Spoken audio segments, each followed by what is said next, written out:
The miracle of life. Life's a play with no rehearsal. Come for your role. Take it personal. Cause the devil is a lie. Hey. I'm telling you the truth. Hey. It's all in what you do. Hey. Some things you got to do. Hey, hey, hey, hey. Hey, Barbershop Conversations, man. Feel free, hit the subscribe button. Don't forget, we going live tonight, 9 p.m. Pacific Standard Time, and we talking about Paulie. Racism, oppression doesn't exist. And tomorrow night, which is Friday night, we going live on this. WBC President says Deontay Wilder's career is over. And don't forget to click the Patreon, man. I'm going to tell you right now, I banged out another stock, went up $19 this week. $19. I'm telling y'all, feel free to join the Patreon. You get all the answers there. Went up $19 from Monday to Thursday. So if you bought 1,000 shares at $19, you made $19,000. Anyways, man, let's jump into this shit, man. I'm tired. Man, come on, man. I'm you know what I mean? I'm helping the community, man, for free. Barbershop. So let's jump into this shit real quick, man. The WBC president, right? WBC president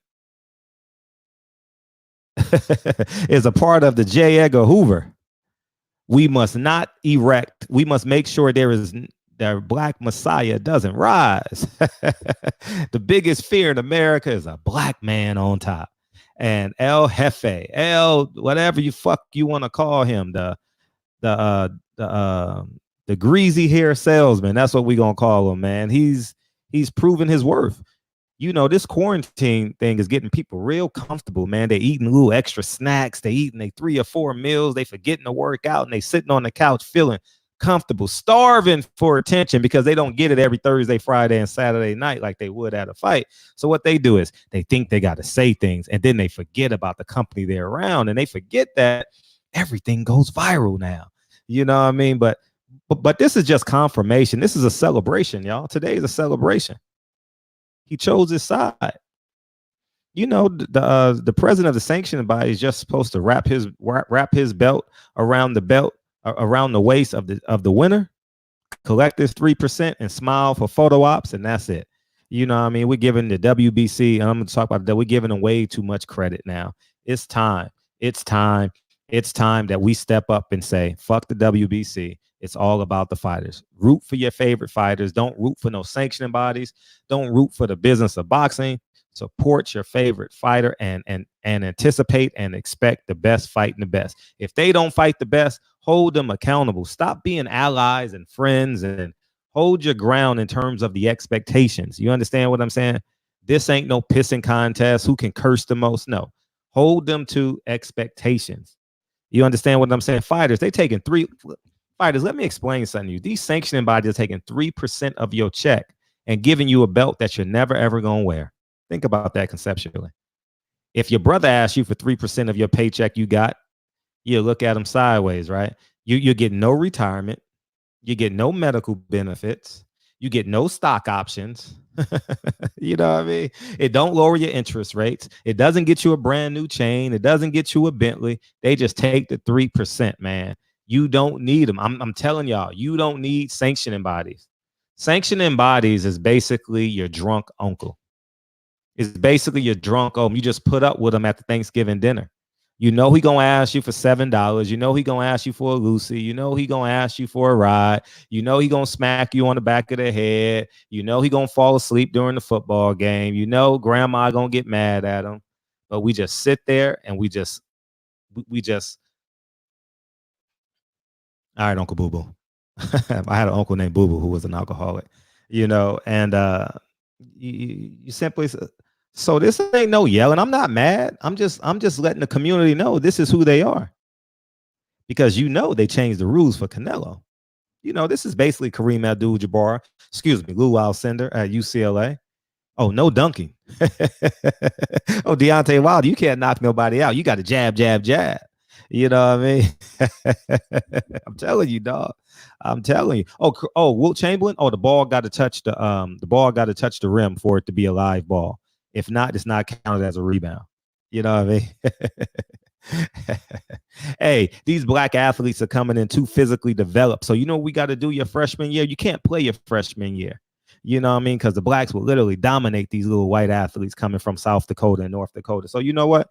We gonna make freshman athletes exempt.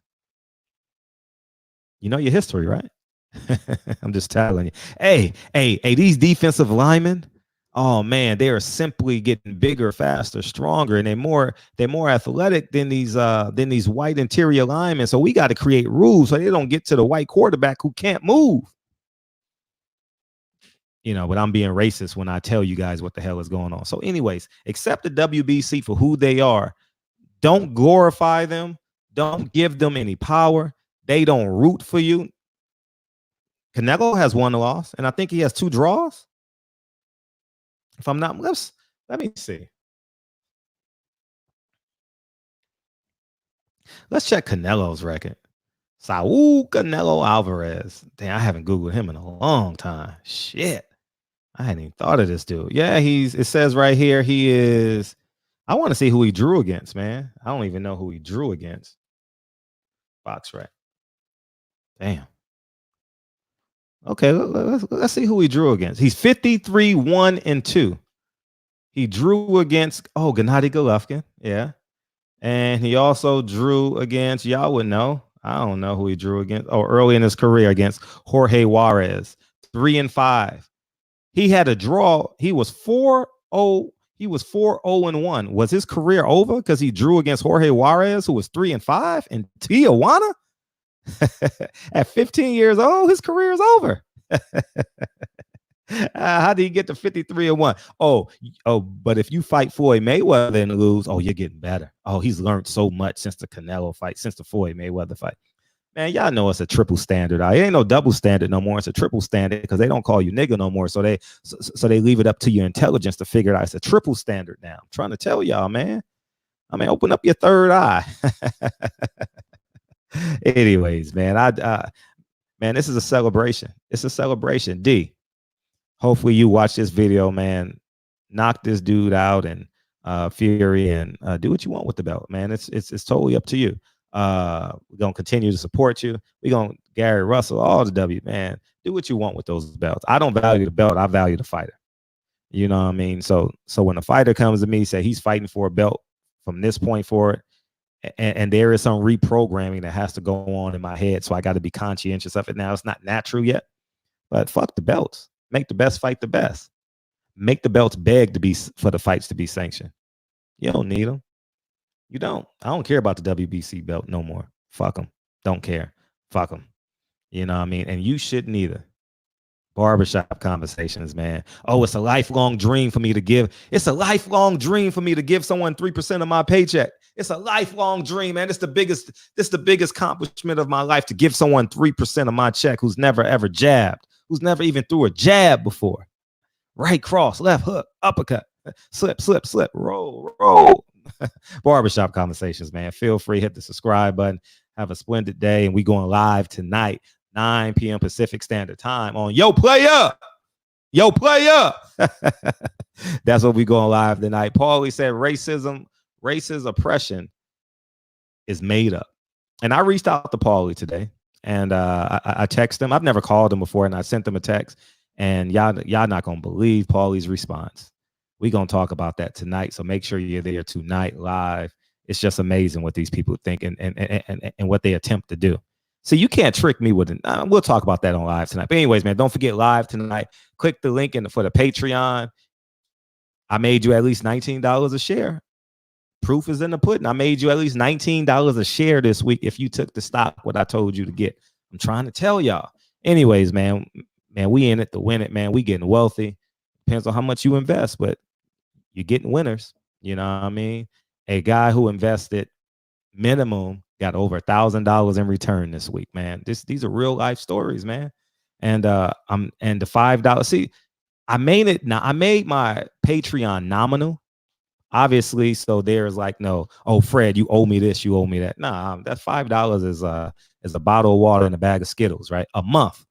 You know what I mean? And you get the money back on your taxes. So it's free. You just front the $5 a month. I don't want no financial obligation to y'all. I just want to get rid of the comments in the comment section. Say, you know what I mean, Fred getting, oh, I thought Fred said he was a millionaire. I thought Fred said he was a multi-millionaire. I am, stupid motherfuckers. But in addition to that, I don't want to be the only one at the top of the hill. I'm building a platform so we all can get it.